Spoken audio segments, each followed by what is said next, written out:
Oh, what's up, Madridistas? Kiyan Sobhani here. We're about to jump into Real Madrid's 1-0 win away from home at Real Anoeta Stadium in the Copa del Rey semifinals first leg, but we are not allowed to start until we give a shout out to our presenting sponsors who, as you can see right behind me, TAC Sports, Moji Mates. Head on over to tacsports.ca if you want to sign up your kids to the best facilities in Toronto, hands down. They got footy clinics, basketball clinics, swimming clinics. You got March break camps coming up, summer camps. Believe it or not, that is closer than you think. Go to tacsports.ca, the best facilities in Toronto. We love these guys. TAFC Academy, shout out to you guys. Seriously, from the bottom of my heart, you guys did so much hosting our podcast in Toronto in December. We play pickup footy with our Torontonians. We did a podcast. We gave away some shirts, some signed stuff from the Real Madrid players. We'll be back once a year at TAFC Academy. Also, Moji Mates. As you can see, today we're rocking Eduardo Camavinga. If you want Eduardo Camavinga on a shirt, or if you want Arda Güler, Jude Bellingham, if you want Cristiano Ronaldo, the GOAT himself, go to moji-mates.com. Use code CR7 for 20% off. That code is valid until the end of the month. You only got a couple days left, actually. Moji-mates.com. Use code CR7. Let's talk about Real Madrid's win over Real Sociedad in the Copa del Rey. And let's kick things off with the wonderful voices of Derek Ray and Ray Hudson. Nice article in the Managing Madrid blog. Wonderful lads that do a great job there. And worth reading about that man there. Karim Benzema needs to rest, and the numbers reveal why. Times ended up almost looking like a 6-3-1. Some very good writing about that on the Managing Madrid website. First great podcast as well. Of course, Fede Valverde was a huge part of the equation.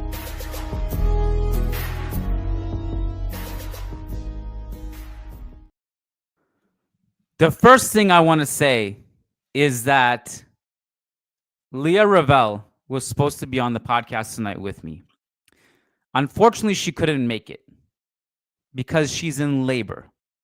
So I just want to say we're thinking of you, Leah. Congratulations to you and your husband, Diego, and your daughter who will be born into this world very soon. We're thinking of you.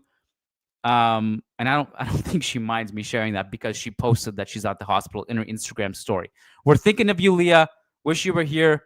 We understand if you ever have an excuse to bail on the podcast, it's to give birth. So congratulations, and we wish you the best of luck. Congratulations to you. The second thing I want to say is that jumping on this post-game podcast to analyze and talk about Real Madrid's win in the Copa del Rey, it starts off on a sour note because of Dani Ceballos' injury at the end. Have spent so much time talking about the rise of Dani Ceballos this season, how important he's been to Real Madrid's ball progression in the post-Cruz / Modric era. Modric is with us, but we know he's not peak Modric. How important he was over two legs against Manchester City, escaping pressure, playing the right pass out of pressure, his work rate on defense. He was also very good again today. And the replay of his injury at the end, the way his knee kind of just, I don't know how to describe it. We got to get our resident doctor, Vic Sopti, on the podcast at some point. But it just didn't look right, the way his knee kind of buckled and kind of went back. And he was near tears at the end. And my hope, and I don't think Ancelotti has commented on, he may have commented on after the game, actually, I haven't seen. But my hope is that we wake up tomorrow morning and,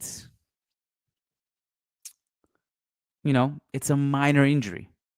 Let's say it's like he misses a couple weeks. That's probably the optimistic outlook because it looked a little bit worse than that. And I'm just praying that it's nothing worse than that, because if you lose him, you just lose a lot. It goes without saying. So you know, we kind of found something in those City games, double pivot with him and Chouameni. And he was just as important as every other piece. Fede Valverde right back, Mbappe center forward, and Asencio center back. Like, Ceballos was just as vital as anybody else in that team. So I hope that, we know that usually in these cases, what happens is the player undergoes tests the next morning. We'll know more, from some reports, like, based on the journalists who were there and are kind of like in touch with the people within the locker room. There is concern. So I don't know. Again, all I'll say is that I hope when we wake up tomorrow, we will have some good news, and it's an optimistic, 1-2, etc., and hopefully not the end of the season. So just praying, fingers crossed. Everybody, do what you got to do, whatever you believe in, whether you believe in God or something else, or whatever you need to do, whatever positive vibes and prayers you got to send Dani Ceballos' way. It's a collective effort. We need a healthy Dani Ceballos to close the season. All right. So as Leah gives birth, and who knows how long she'll be sidelined for from this podcast. Before she went into labor, she was very optimistic with me. She said, "Look, baby, no problem. I'll be on every podcast. It's going to be super chill. The baby's just going to be on me during the podcast. And I want to be on every podcast. I'm not missing any after giving birth." And I was like, "Leah, you can do whatever you want." The back of my mind, I said, "Look, I know what it's like to raise children. So understandable if you can't, but listen, if you can, great." So as Leah is doing her thing, I prepared some bullet points for this post-game podcast that I want to go through. And we'll kind of talk about the way this game started first, because we struggled. Obviously, there were heavy rotations in this game. We had Arda and Endrick start, and that was a bit of a surprise. I know this is Copa del Rey, but obviously this is the semifinals. Usually once you get this deep into the competition, you start tightening the rotation. But nevertheless, I was very happy to see that, because if we could get a result with this lineup, you get rested Rodrigo, you get some extra rest for Fede, even though Fede is not really being rested in that sense. But given the fact that, like, if this was a Champions League final, Fede's playing this game, right? Even though he's going through some pain right now. So this rest, quote unquote, rest for Fede Valverde is great. Another one is Kylian Mbappe. He had the whole dentist thing that happened. He didn't want to play. If this was a Champions League final, they would have put him on the field, whatever tooth pain he has. So you got some rest for Mbappe. So that was nice. And you got a positive result. You got a 1-0 victory. So I like all of that. It was good to see that these rotations came in. We got a result. But nevertheless, there was a period to open the game where we struggled. Real Sociedad came out with very aggressive pressure, relentless, man-to-man high press, and they were giving us all kinds of problems. Rudiger struggled under pressure. Fran Garcia struggled. Eduardo Camavinga struggled. Raul Asencio struggled. And pretty much every single pass that was hit to our CMs was very forced, and if Camavinga or Ceballos received those passes in those situations, they could do nothing with it because they're swarmed. If the pass is not intercepted, they get swarmed and they can't escape pressure. So it was hell trying to escape pressure in this game. I think a couple things help shift things a little bit. One is that after, and I wish I put a timestamp on it, but around 20 minutes or so, 25 minutes or so, Arda started to play more centrally and help Jude act as an outlet between the lines. Obviously, Real Sociedad's press also waned a little bit because it's hard to sustain such an aggressive press. And I knew that, watching that, it was if they can just weather this a little bit, Real Sociedad are not going to be able to sustain this press as efficiently throughout the entire game. Another thing that I just highlighted and just took mental note of, and there are many things, but just kind of going through it bullet point by bullet point. Fran Garcia versus Kubo. He's not a Real Madrid player anymore, although, look, we have rights to him. I think we still have the first right of refusal. If some team does decide to trigger it, we can kind of jump in. But it's still fun to watch Kubo operate in tight spaces. I like the way he's just such a quick thinker and so slippery in those tight spaces on the right. Pass and move sequences, very quick, was getting in behind Fran Garcia. So that Fran Garcia versus Kubo matchup, I think Fran Garcia had some good moments in this game. He had a couple positive attacking runs.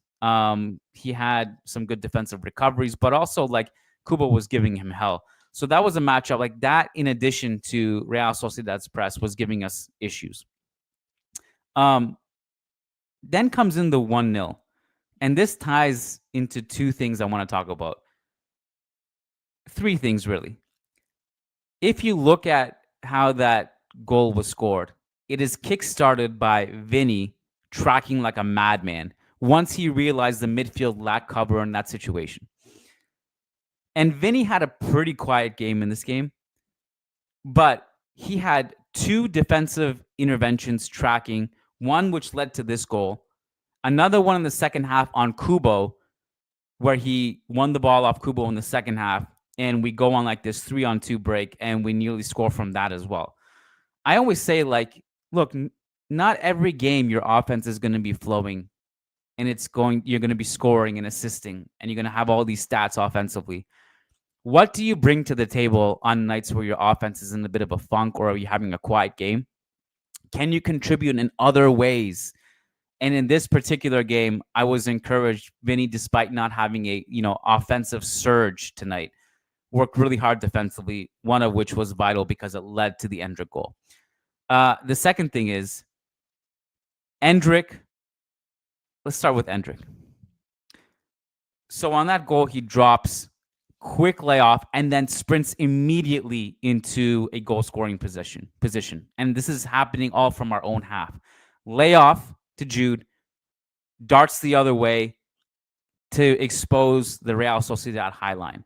Obviously, the Jude pass was incredible. We'll get to that in a sec. This was my favorite Endrick performance so far. He played, I don't know, what was it, like 70-something minutes? I don't know the exact number. But this was my favorite performance of his this season because of how measured it was. It was like very channeled the way he played. It was composed. It was less chaotic. Sometimes he comes in as just pure chaos ball, which is also good in its own way. But this one felt more composed and more structured, more channeled, more measured, more calm, and more mature. His first touch was great. He was making really great off-ball runs, and he almost scored, in the second half. The second half, the crossbar one was great too because he makes another great off-ball run, brings it down, and then puts his laces through it. Good ball striking, hits the crossbar. I really liked Endrick's performance in this game. And then that leads to Jude Bellingham, which the pass he made was amazing. And he had several plays in this game where it's just like, how did he come out of, 3 players swarming him? How did he come out of that with the ball at his feet still? I think, and you guys have heard me go on this spiel with different wordings throughout the season because you know that nobody loves Jude Bellingham more than I do because I just feel like what he does is so outrageous. And despite most, I think everyone who's a Real Madrid supporter understands his greatness and appreciates it. But because there's still this weird collective thing that happens in people who arise against them for absolutely no reason other than like my theory is that like they're just super jealous that he's not on their team. And then there's this whole like social media era, which like if there was no social media in this day and age, we wouldn't even know that there is like this agenda against him. So now we're aware of this, like people just don't understand what he does. And one of my many theories of why people don't understand how good he is. And this kind of similar thing with Toni Kroos, by the way. I measured your ball knowledge based on how you rated Toni Kroos. If you understood what Toni Kroos brought to the table, you knew ball on some level. If you didn't get it, you just didn't get it. And it was not even worth trying to speak to you about this sport.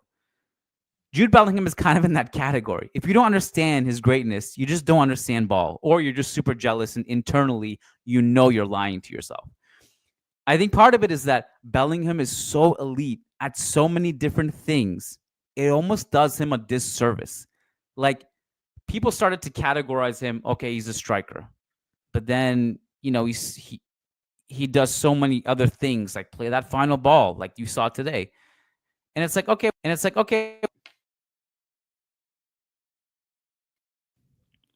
mic cutting out in the middle of my TikTok monologue is just peak shithousery. Um, so then they would just kind of say, okay, well, he's a midfielder. That's what he's supposed to do. He controls games. He's a last man back defending. And people just don't understand that he's just a bit of everything.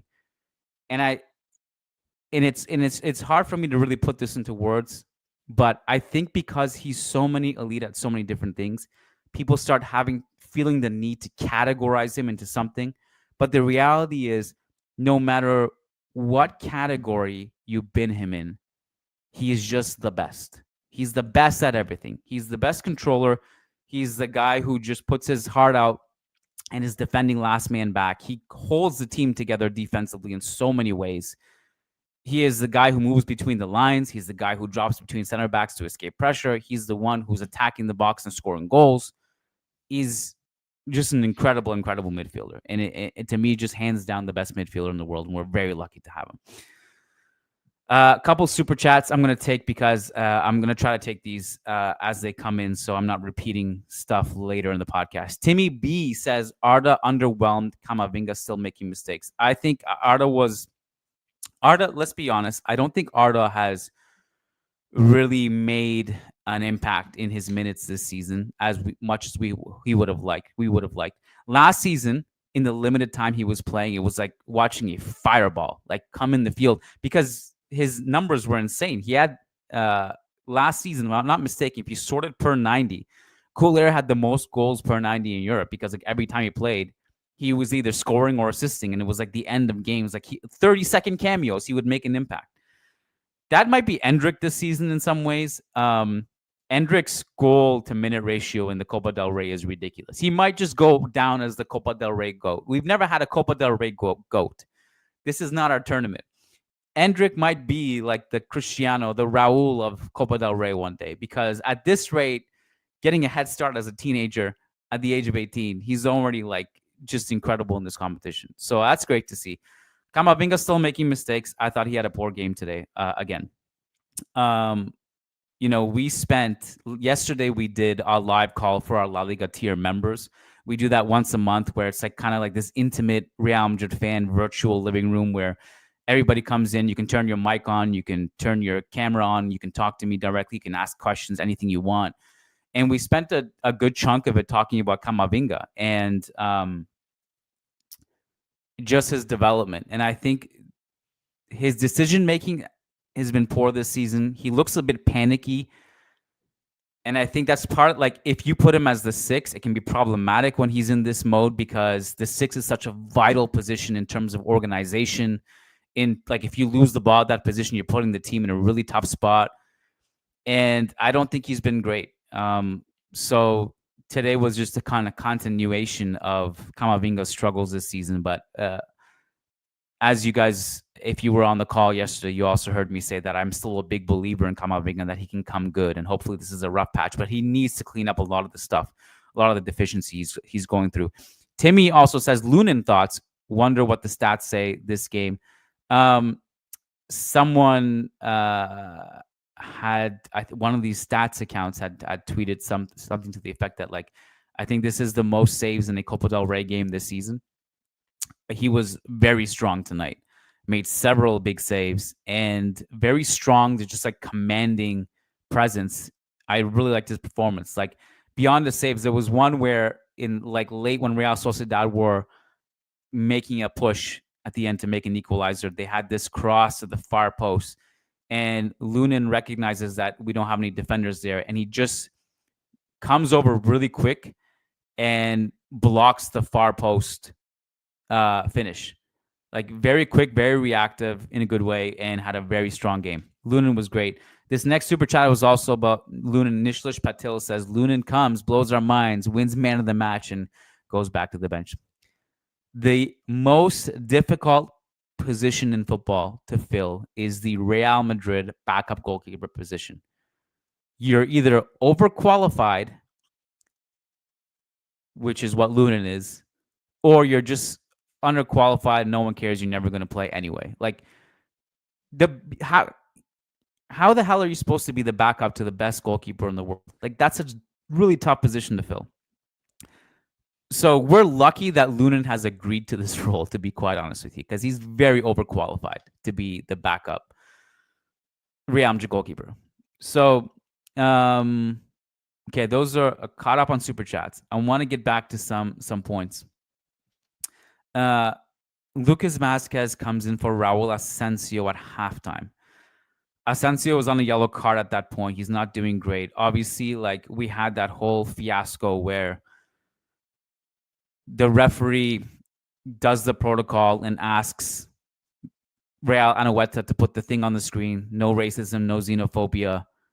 The sign gets booed, which is just shocking. Shocking behavior in itself. I'm gonna guess it was just a very loud minority. The report was that it stemmed from a Asencio die chant. So I'm mentioning this because I'm just kind of packaging it into the context of what I'm about to say, which is Raul Asencio did not have a very good game. He was getting chance for him to die in the stadium. Plus, right back is not his natural position. Plus, he didn't really have any outlets to escape pressure. Plus, he's very young, and he's just had such a great season that I'm not even going to pin this on him at all. Out of position, things are going on in the stadium. He comes in off at halftime. Obviously, like predictably, Vazquez comes in. He's much more of an advanced right wing back. Nevertheless, like what are the options that Ancelotti has here, right? If we're trying to give as much rest to Fede as possible, because he's playing through pain, it's either Lucas Vazquez or Raul Asencio. So he went with Raul Asencio, which is kind of like more of defensive security in this game, which I'm fine with. But even like the last couple of games, I didn't love Vazquez's performance. Today, like he was fine. Like he comes in the second half. 85th minute, he tries to take his man on, just gets bullied off the ball so easily. And against Girona, like especially you kind of noticed it when Brian Hill came on, like he was just getting in behind Vazquez. So, you know, I don't have to repeat it to you guys. I'm just not thrilled that Vazquez has to play against Atletico twice and beyond anyone else in the Champions League. Yeah. Alaba comes in for Endrick in the second half, which is kind of interesting. It brings more balance, but it kind of leaves Vinny up top on his own. Then that gets rectified a little bit in the 83rd minute when Brahim and Rodrigo come in, which helps maybe some transition attack a little bit. But at that point, Real Madrid were just kind of hanging on, making sure that Real Sociedad's push doesn't end in an equalizer. So, yeah. We got one more super chat, and I think I'm going to wrap it up here, a cool 25 minutes. Jacel says, Arda doesn't work as a right winger / right mid. He lacks speed, but he has a technique as a midfielder. Should he play CAM more than a winger? Look, it's just a different profile. He can play right wing, but it's not a typical traditional right winger. Like, it's not going to be like a Rodrigo breaking lines. You're right. He does lack like the speed of a Rodrigo or a Vinny. He fits more into like, if you're going to go on the right wing, it's more of a pseudo right wing /10 role, you know, in the mold of an Ozil or David Silva or maybe Bernardo Silva, Odegaard. Like these are the profiles kind of he fits. I don't think it's more of a positioning thing with him, but he just like, because we've seen him play right wing with Turkey and he looks much better. So I'm not too fussed. Like he can play the right wing, but as long as we have a certain expectation that he's going to play the right wing a totally different way than like a traditional line breaking winger can. Arda is a good dribbler. He's not necessarily like a quick line breaker, but he can dribble out of tight spaces. He can play the vertical passes from that position. He can play balls into the far post. Something also was going on with him mentally. That's my explanation for a lot of these things. That like sometimes people just go through funks. It's not a positional thing. Like Arda like had this moment in the first half where he looks up, he cuts in. This was a play where Jude brings the ball, carries the ball up in transition, plays it out wide to Arda. Arda gets it in like a very good spot to create danger, where like Arda would love to have the ball, generally speaking. It's just on the right. It's on the edge of the box. He can look up. He can whip in a dangerous cross to the far post or actually shoot it far post, like he scored a goal from Turkey in the Euros from that exact same position. And in the end, he just kind of gets stuck between two worlds, and he just does neither a cross nor a shot, and he just skies it over the bar. And so like plays like that, like that's not like a problem of positioning. That's a problem of execution and maybe confidence. So that's how I diagnose that particular, whatever's going on with Arda. Awesome. Did we want to go through Ancelotti post-game quotes is the real question.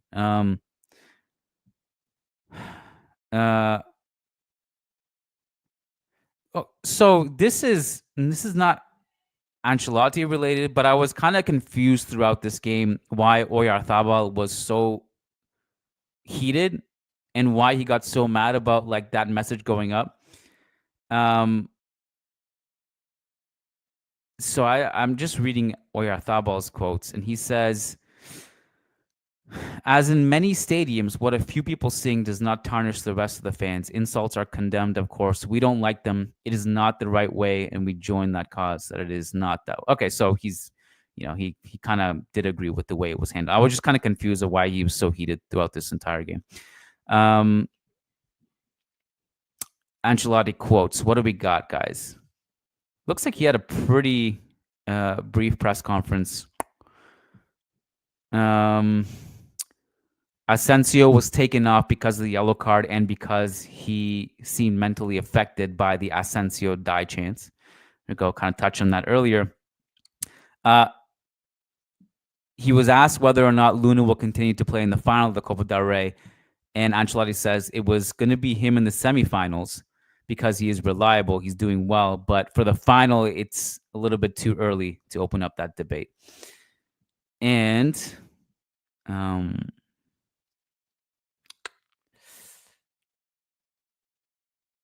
oh my God, Brahim Diaz, 100 games in a Real Madrid shirt tonight. That's pretty crazy, 100 games. And Brahim has been one of the best signings of the last couple of years, no question. Awesome, guys. So tomorrow and Friday, we got shows coming up over on patreon.com/Managing Madrid. If you're on YouTube, you don't have Patreon in your country, just hit join on the YouTube membership section of this channel. There should be a join button underneath this particular video if you're on desktop. I'm going to go eat and enjoy this victory and hopefully just wake up to some decent Ceballos news. Hopefully it's like 2-3 weeks and nothing more than that. Even 3 weeks is pretty disastrous with Atletico coming up in March, but just relatively speaking, it wouldn't be as bad as like out for the season. So awesome, guys. Thank you so much for tuning in. Kiyan Sobhani signing off. Hala Madrid. We'll see you tomorrow over on patreon.com/Managing Madrid. Peace out.